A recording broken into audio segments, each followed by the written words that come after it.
Recently, I did a poll on the channel asking if you guys would be interested in me doing kind of longer form content showing you the start to finish process of doing custom production. And today we're kind of experimenting with that, so if this isn't your normal cup of tea, I totally understand. But maybe some of you who are wanting to pursue a career in music the non-traditional way, this might be your cup of tea. As mentioned in a video before, I only really have about an hour a day to make music. Doing this and juggling a 9-to-5 job is obviously very hard. So basically I'm going to film an entire session from start to finish and show you guys what it's kind of like to be very purposeful with that amount of time and what you can get done. Again, this is a longer video, so there's going to be minimal editing to it. So let's get right into it. So we are going to be rescoring this Nissan commercial. One of the best ways that you can practice is by taking commercials, advertisements, trailers, whatever, and rescoring them. When you get work as a freelance composer, the producer will always send a reference track. At least they should send a reference track. If they don't, definitely ask for one. And from there, we can base off of the reference track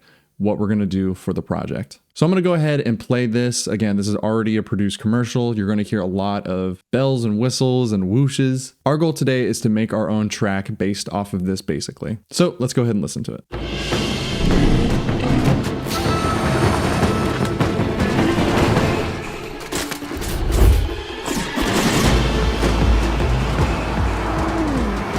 This may look like an action-adventure movie,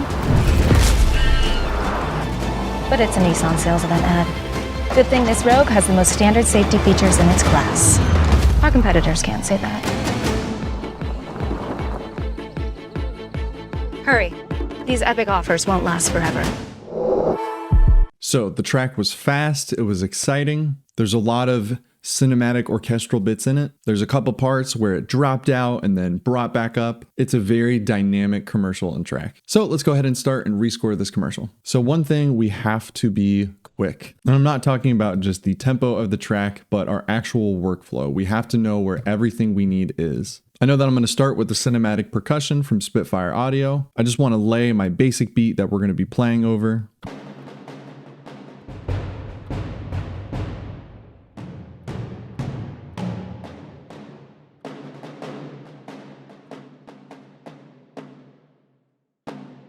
All right, our tempo is going to be around 153, and let's just go ahead and lay something down real quick. All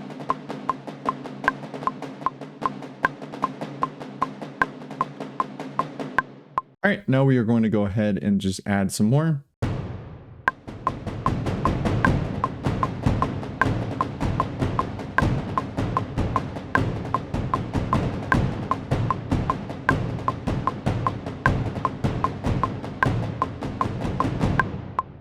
Now, something we need to make sure that we're doing as we're playing this music is to be looking at what's actually happening in the scene. We can very easily get taken away by the music. So we just need to make sure that everything is still matching what's going on over here. So toward the end of it, as this hits, it lines up perfectly with those two big things swinging down.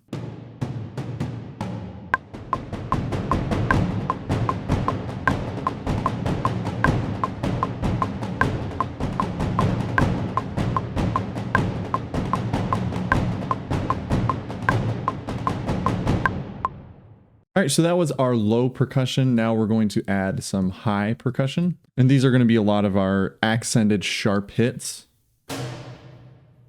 I'm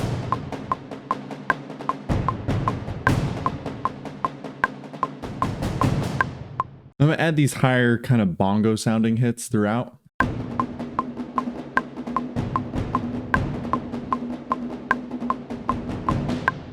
And actually, now that I think about it, I think I'm going to use these higher bongos as kind of the main driving force versus what we had before in the low percussion.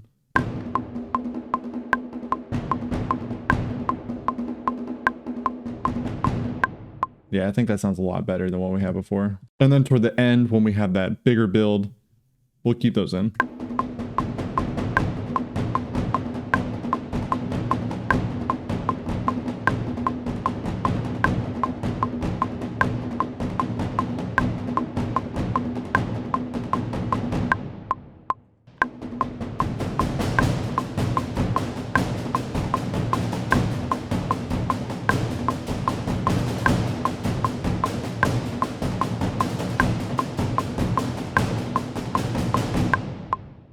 So there's a lot of high end that I don't really like about that. So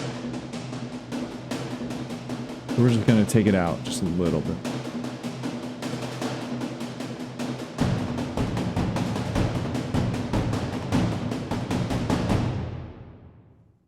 I think that sounds pretty good. All right, and lastly for drums, at least for now, we're gonna have these kind of metal hits.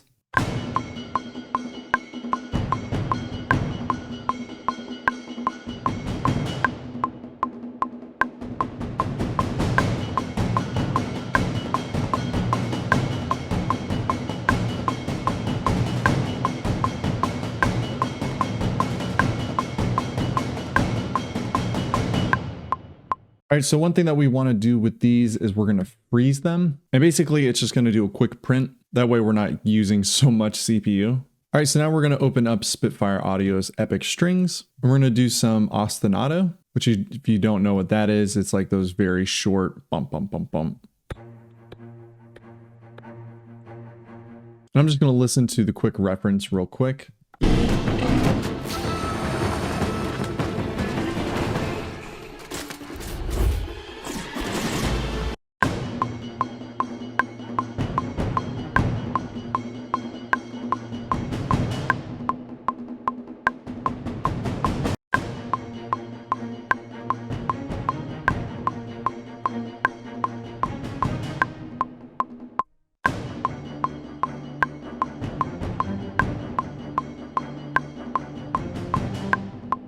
All right, let's go ahead and add a third octave on this one, actually.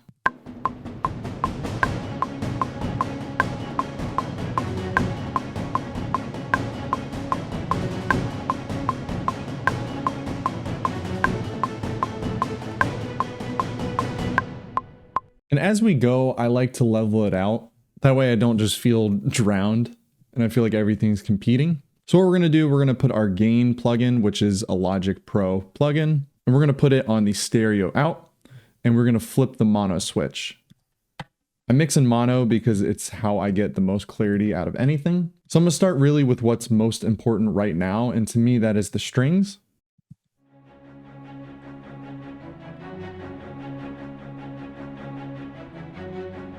Next we're going to raise the low percussion. And the high percussion.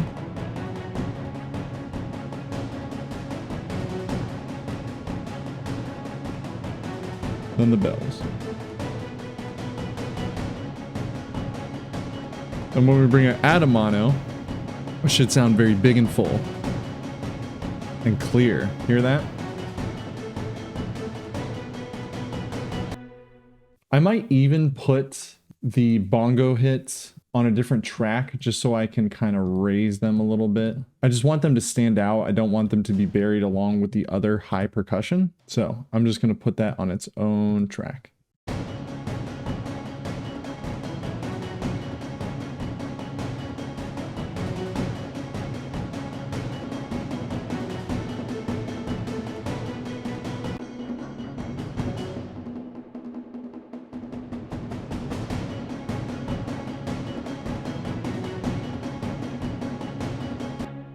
All right, so let's go ahead and put some long strings over everything. And we're going to use live, which again, we're using the Epic Cinematic Strings from Spitfire Audio.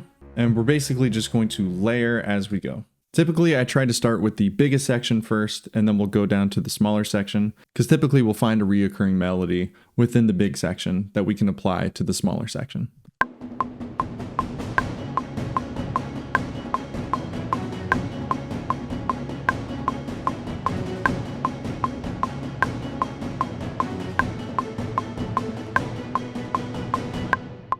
All right, and let's just go ahead and put this up an octave as well.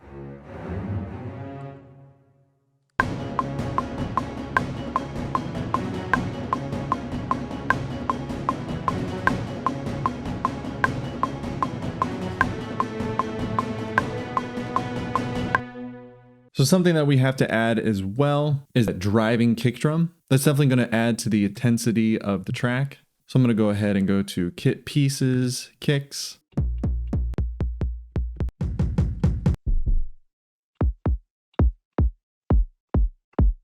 So I found this one, Dark Arts. I think it sounds pretty good. It's nice and punchy. Let's go ahead and add it in.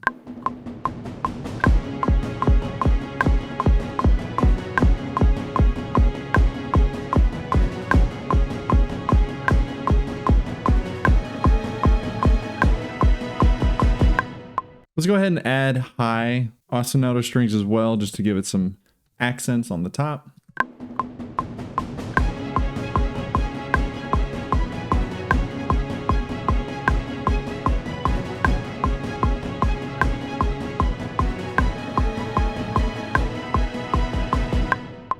All right, so now we are going to add some brass, and we're going to make it big and bombastic.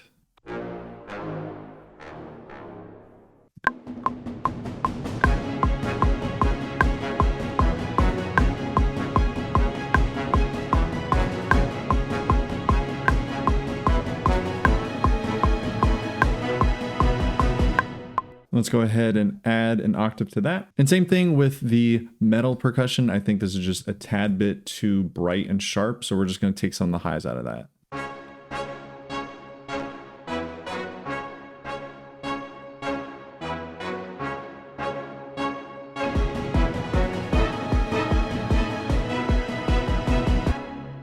All right, so I actually duplicated the strings and I put this distortion on, which I think sounds really cool.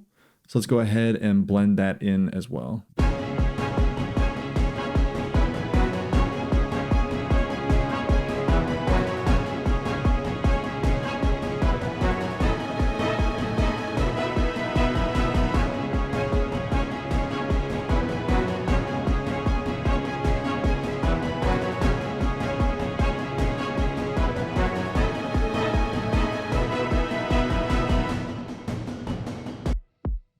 So I went ahead and added this end part as well, just because when we end it, we want to have a nice sharp hit.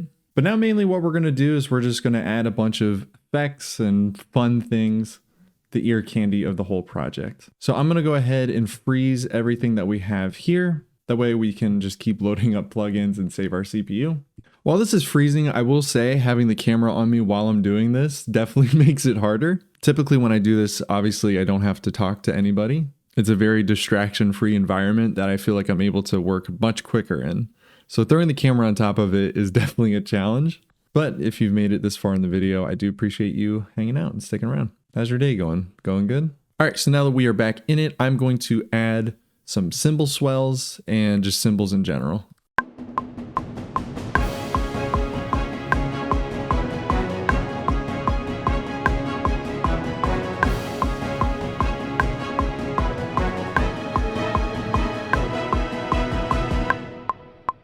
Let's add an offbeat ride hit, see what that does.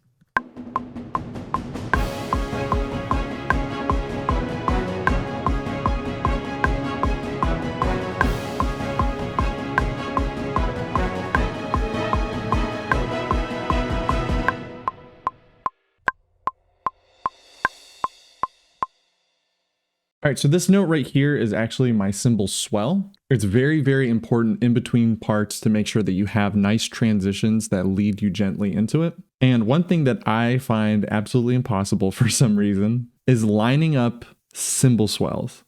So what I do, I go ahead and bounce. And then what I do is I find wherever the cymbal swell needs to go, and I'll just line it up that way. I find that it's much easier than trying to juggle where exactly my MIDI note is supposed to go. So ideally where I place this should be the spot that our cymbal swells.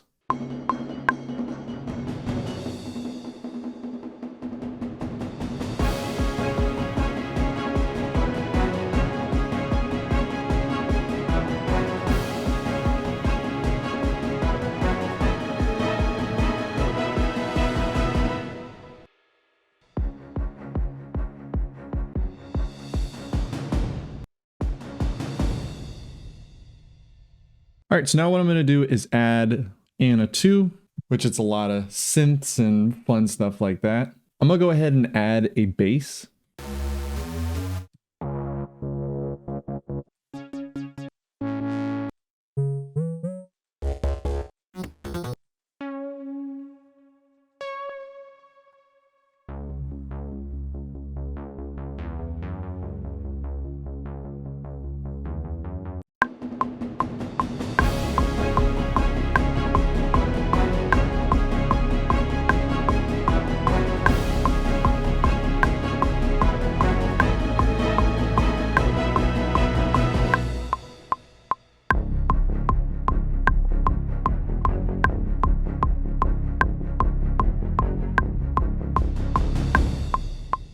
So kind of a theme, and I'm probably looking way too much into this, but this is just the way that my brain works when I'm doing things like this. We start off with no electronic-esque instruments whatsoever. As we're building, as we're driving, the chase scene, it's all intense.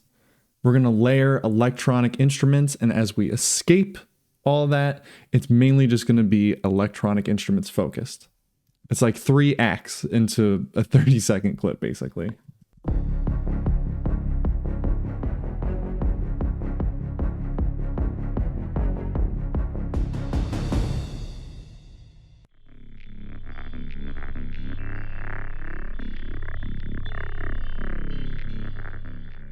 I think this is a really cool layer to add. So let's just see how it sounds.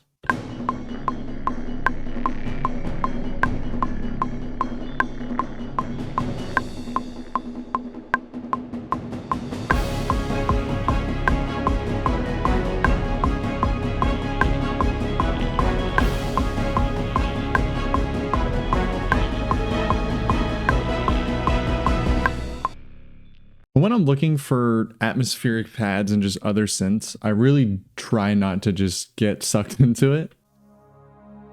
It's very easy to. So I just try to play like a second or two of it, and from there I can tell if I want it or not.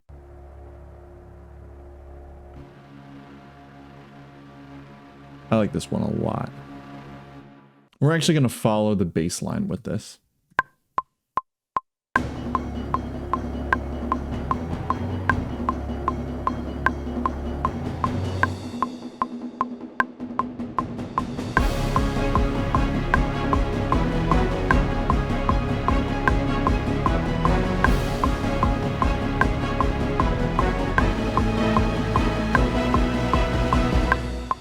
So now I'm just adding some risers, and we really want this time to be a lot faster.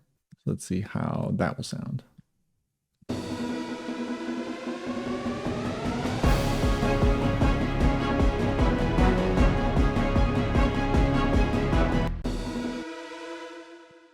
And the risers themselves, this one's a little too harsh, so I'm going to just pull the cutoff back a little bit.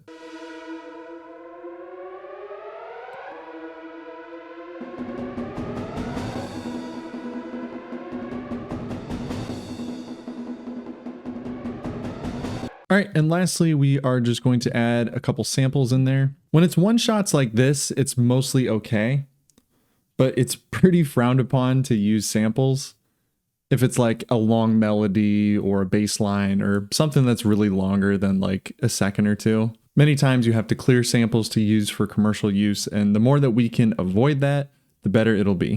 So let's go ahead and go in power downs and let's find one that we really like.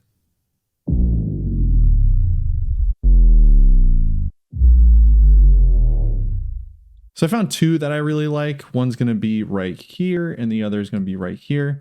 Let's go ahead and just lower the volume for both of them and make sure that we can blend them just right.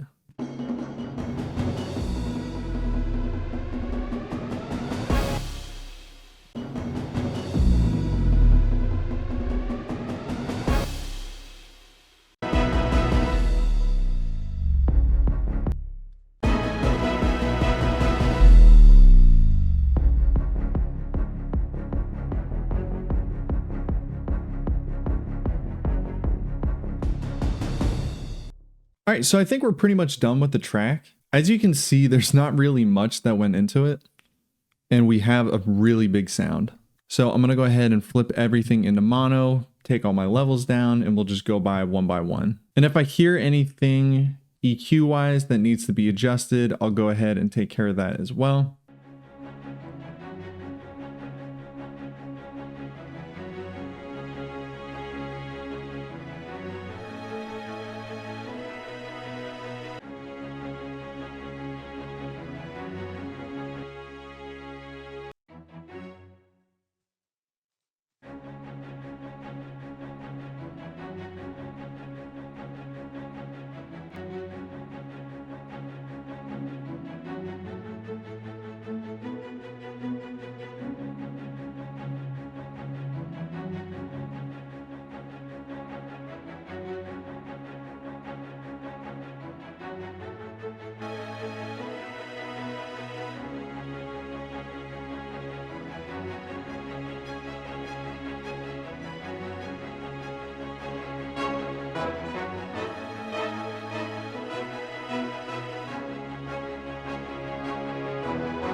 All right, so I think we're done with general leveling and mixing. We are going to add a mastering plugin on top of that just to give it that final oomph.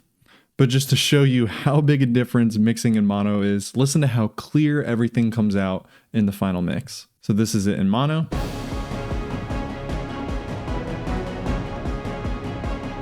And in stereo.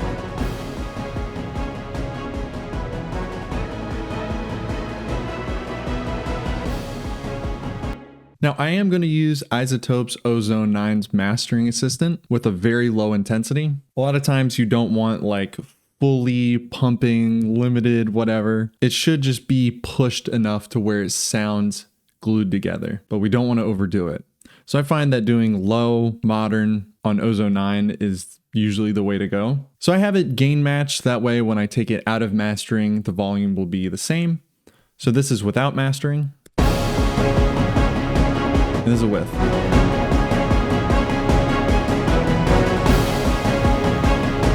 There's just a lot more low end control as well as a mid and high presence. I think there's nothing wrong with using Ozone's mastering assistant. I do know how to actually master something, but I think when we're working in an environment where turnaround times are literally within a day, you need to have something that sounds good very quickly. And I think Ozone 9 does that job. All right, so I think that we're pretty much done with our track. Let's go ahead and pull this up and let's see if it works together.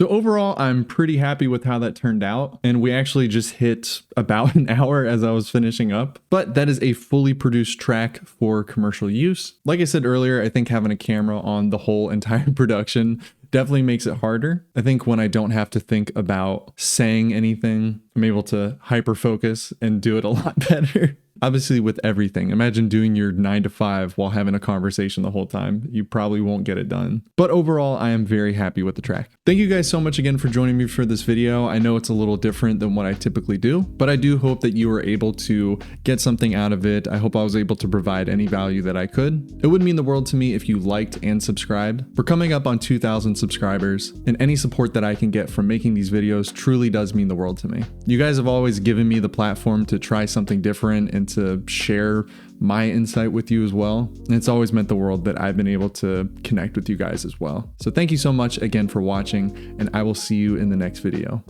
Peace.